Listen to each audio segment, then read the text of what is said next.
Hello সবাইকে, চলে এসেছি আজকে আবার একটা নতুন ভিডিও নিয়ে। কালকে বলেছিলাম কাপ নিয়ে কি করছি সেটা আজকে দেখতে পাবে।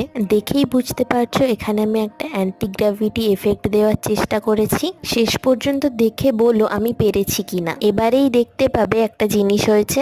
1M নোজেল দিয়ে এই ডিজাইনটা বানানোর একদম শেষে নোজেলটা পাইপিং ব্যাগ থেকে খুলে যায়। এরকম মাঝে মধ্যেই হতে থাকে, যারা কেক বানাও তারা জানবে। যাক গিয়ে ছাড়ো, আরো যদি তোমরা কোনো ধরনের ডিজাইনের কেক দেখতে চাও তাহলে আমাকে কমেন্টে জানিও, আমি করে দেখানোর চেষ্টা করব।